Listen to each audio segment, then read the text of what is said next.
Well, here we are back at it. Today's job will be to seal those holes back up that I cut in the top of the fuel tanks. Let's have a look. This is the actual hole, obviously. This is my cork gasket that I made. This doubler plate has been riveted to the actual fuel tank, the fuel tank itself. So today's job is to pro-seal the gasket to the fuel tank, but not to the lid. Here's the lid. The lid can go in place and hold the gasket in place and line the holes up and that sort of thing. But I don't want to glue the lid to the cork. The only bit that's going to be glued is the cork to the tank. And then this will be sealed maybe with some fuel proof grease. And so, because I want to be able to get this off again in the future. I'll then hold it on with screws, but the screws will be dipped in Pro Seal. So the screws will seal, and hopefully that should put us in a situation where I can remove the lid in future. And of course, if you do that, then you'll never ever have to remove it in the future. But if I riveted it on, then I'd be removing it tomorrow, guaranteed. That's just how life is. Okay, let's get into it. Okay, there's the sealant mixed up and spread around where the gasket's about to go. There's the gasket. Let's see how we go without getting glue all over the place.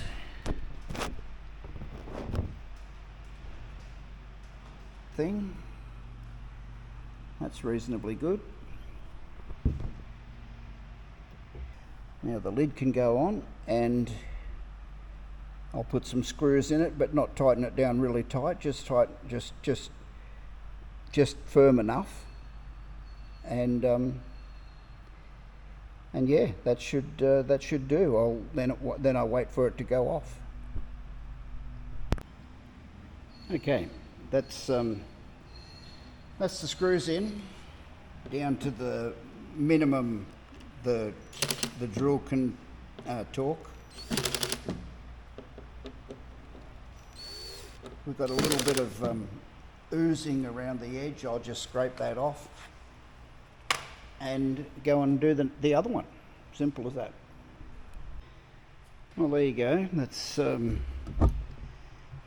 and cleaned up, and hopefully it'll seal.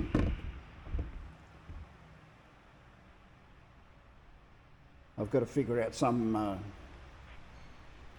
method of going around the edge of the fabric yet. I haven't sort of figured that out. Maybe some sort of doily or other. Whether I do the whole thing, I don't know. I'll figure that out later on. Sealing the tank is priority number one. Let's do the other tank. All right, let's have a bit of a catch up on where we are. It's Friday morning. I've already washed this fuel tank right here, and at the moment it's being air dried. Yeah, so all I've done is I've connected an air line up to the usual fuel outlet underneath there. Let's have a look. May be able to see it. This is the air line here coming in. It's got about something like about 20 or 30 psi. Not very much. The compressor's not running constantly. There's a water trap at the compressor end. The objective here is to just simply air dry the wing. the air's going in the bottom. The fuel cap was off and air was coming out there sort of vigorously. You can feel it barely. This is the level indication. They're both open. You can barely feel any air coming out of there, but if I put the cap on, and I did a couple of hours with the cap off this morning, and the last hour or so I've had the cap on, and some air coming out of this one, some coming out of that one, and on my wing I put my vent over there on the outboard of the fuel tank. Your vent is probably here on one of the screws on the cap. A little stand up that points forward just to pressurise the tank ever so slightly to help get the fuel to flow. So anyway, I didn't record the washing part yesterday. I mean, you can use your imagination. This here's the material that I use, this thing here, KVS product. Let's have a look. Yeah, this AquaClean degreaser, basically, water-based degreaser. This is a 4 litre container, or about a gallon if you live in the US. If you haven't worked it out already, a litre and a quart are roughly the same thing. You know, they're that close, it doesn't matter. So I put a couple of litres in this jug. I added, I think I added 4 litres of hot water, and you mix this degreaser with hot water. Tipped that in the tank, sloshed it around as best I could with somebody else on the other end of the wing. Now my wings, because they haven't been in service, my wings are actually quite clean. This wing, in fact, has only ever had 2 litres of fuel in it, so the majority of the tank was quite clean. If you've got, you know, imagine an old diesel tractor fuel tank that's got a few rust holes in it or something, you're going to be there all day, you know, sloshing around trying to get the diesel residue out of it and that. I didn't have to do that. There wasn't any residue in it. It's more important for me to get this wing dry than it was to try and get it clean, because it was already clean. So yeah, that wasn't very exciting. The exciting part was trying to get the chemical back out again. I drained it out, but then I flushed and flushed and flushed and flushed, and it still came through soapy and you know, a soapy feeling on your hand. So I kept washing and washing and washing, and eventually the soap bubbles stopped coming, and I tell you what, it'd be a really good bubble bath if you throw that in the bathtub and jump in with it. I tell you what, you'll come out squeaky clean. But anyway, eventually it came clean. I drained as much water out as I possibly could. I actually put a couple of wooden blocks under the table, and there's wooden blocks here somewhere. I've taken them out now, but yeah, just to get the angle correct so that it would drain out. Now, I see on the Murphy site that there's a couple of people thinking about doing the sloshing action without removing the wings. I don't know that I really agree with that, and be very careful. Make sure you're just not going to get the sloshing compound where you want it to go, and then you've got to get it back out. Getting it back out again probably won't be a big deal, but you've got to also make sure that the sloshing compound's going to glue onto the inside of the tank. My greatest fear, and why I've never used sloshing compound on other fuel tanks, is that it starts to peel off and it blocks the strainer. and then you would be in 9 grades of trouble. So, you know, be very, very careful if you intend doing that it doesn't suddenly want to peel off in sheets. You've really got to get the, I can imagine you've really got to get the inside of the tank spotless, so that this, the next material, the actual sloshing compound itself, so that it actually adheres to the tank. Now the tank, let's have go and have a bit of another look at it. Okay, hopefully you can hear me over the sound of the air coming out of this tank.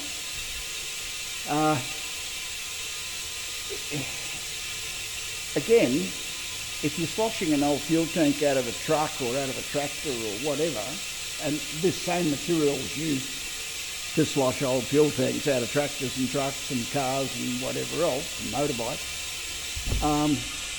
if you're going to do any of that, there could very well be pinholes in the middle part of the tank. So you've got to actually turn the tank in all different directions to try and seal those pinholes.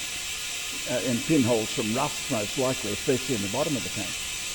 But I don't have that. I've got a nice clean fuel tank, nice clean skins, nice clean ribs, everything's nice and spotless, and hopefully dry by tomorrow, or by this afternoon. I might try and do this afternoon. So my thought pattern, we'll have a look at this, is to put the material in, and it's half a litre, yeah, so about a pint of sealant. These holes, these bungs will all be sealed up when I'm doing it. The cap will be on, the outlet will be blocked, this vent will be blocked off. If I elevate the tip, I'm going to run the material down into this seam, and that's one of the seams I'm trying to seal. This doesn't appear to be leaking, but it's what I want to seal.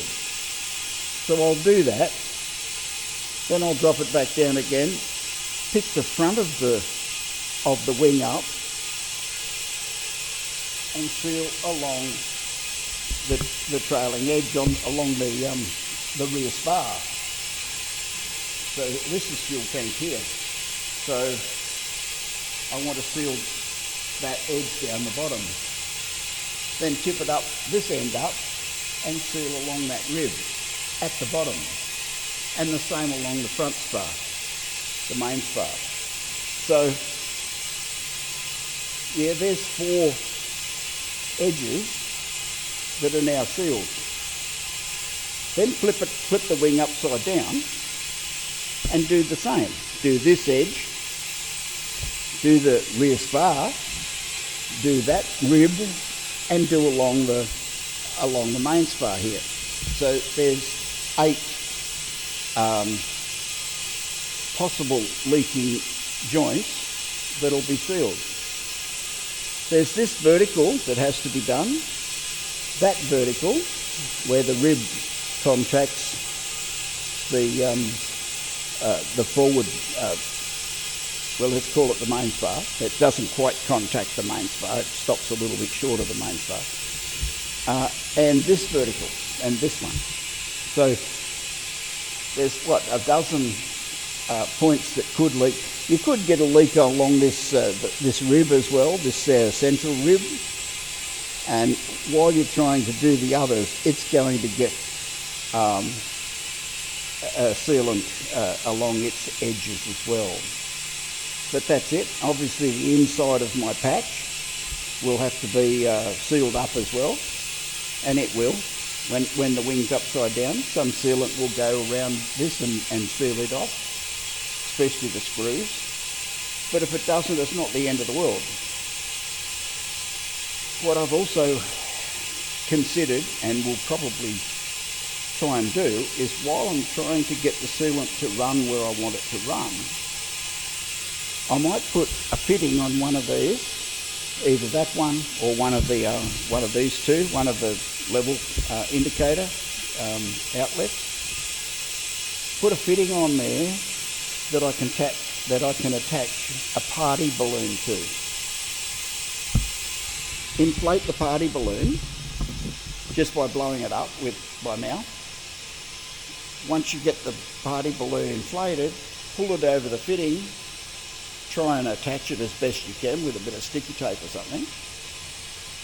And that balloon's then going to supply pressure to the tank to pressure the sealant into any gaps.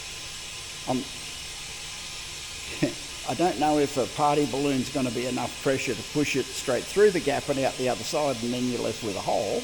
I'm sort of hoping it's not going to do that. But when I'm finished, once I've done as many edges as I think I need to do, then I'll do a pressure test. And I'll put the party balloon on there and walk away.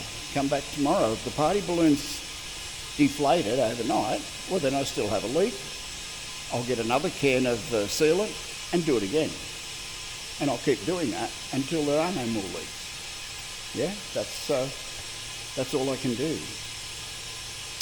But yeah, just one more time, I don't think you can do that if you just defuel the aeroplane and pour this stuff in. I'm not totally convinced that it's going to work. I like the idea of the clean fuel tank. And your fuel tanks, even though they've been in service for the last 10 or 15 or 20 years, they're still going to be clean on the inside. I really think they're going to be clean, but they're going to have a fuel residue. So you probably need to wash the fuel residue off if you're going to get this stuff to stick properly. But that's it. That's what I've done. That's what I'm going to do. I'll try and show you I've got to do the other wing. Well, hopefully I can do that in the next hour or so. I might record that for you this time. That's not very exciting, like I say. Not that my talking's not very exciting, but at least it's some movement, I suppose. And then, yeah, this afternoon I want to try and get the actual sealant into this first wing. Like I say, it only takes a half a litre, so about a pint of liquid. I've got a full litre can. Hang on. This is the full 1 litre can. Says 1 litre there, or about a quart, and it's meant, half a litre is meant to do a 45 litre tank. These Renegade wings are 26 litres, so it's way more than you need to do one of the. Half of this is way more than you need to do one tank. And I expect to drain most of what I put in there, I expect to drain most of it back out again. So that's, just reading the safety warnings, it sounds like it's pretty nasty stuff. It's got all of the nasty, so I will be wearing a respirator when I'm working with this. And the gloves and what have you. I might have to wear my safety sandals as well. So that's where I am. That's where we're going. I'll get back to you. Well, here's a bit of an update. It's Friday afternoon, and let's see. I washed the second wing this afternoon. I used the other 2 litres of this AquaClean. It's obviously a caustic type material. It's a base anyway, whatever it is. I noticed I managed to get a little bit of staining on this hatch. I actually put a little bit on there, obviously, and didn't wash it off quickly enough. But anyway, the point of the matter is this wing is clean. It's not dry yet. Probably can't see in there, but it'll still have some moisture. It'll be left open for a day or two. The other wing, I actually put compressed air into one of these fittings and just let it run all day. So yeah, the other wing was dry and ready to go. On the subject of the other wing, I put the slosh in this wing, and with the aid of one of the neighbours, tipped the wing up on its end, up one way, down the other way, and across this way.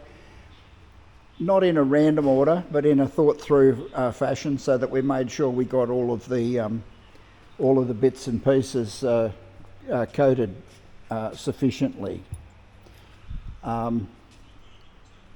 Now, as the instructions said, I put in 500 mils of the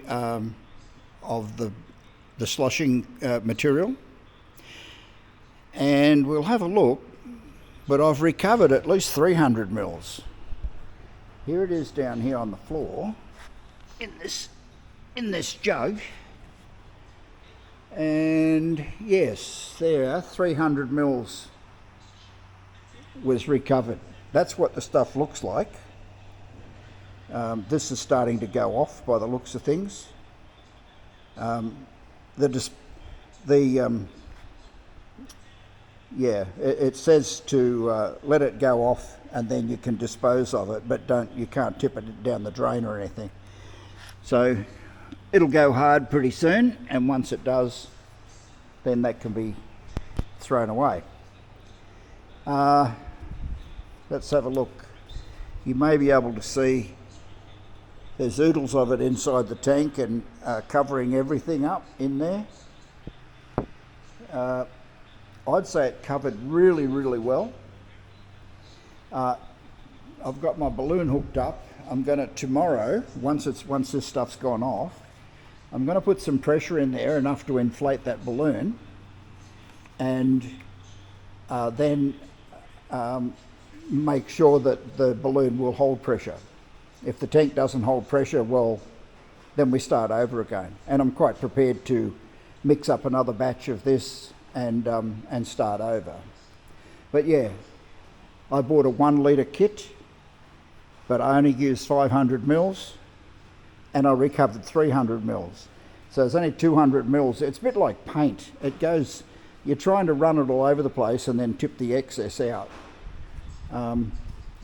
But so far it looks like it's going to do the job. And then there's 96 hours before you can put fuel in. Well, that doesn't bother me. I don't care how long it takes, so long as it seals the tank off. And we won't know that until we pressure test tomorrow. So that's it. Tomorrow's Saturday. You know the rules. Try and get your feet off the ground if you can. I won't. I don't have an aeroplane. Rosie's aeroplane is up for inspection on Tuesday, next Tuesday. So it should be flyable after that. And the RV's in for its annual maintenance, so I can't fly that either. And this hasn't got enough wings, so we're going to be take a little bit to get off the ground for me. But anyway, that doesn't apply to you. You get off the ground if you can, and I'll talk to you next week. Bye now.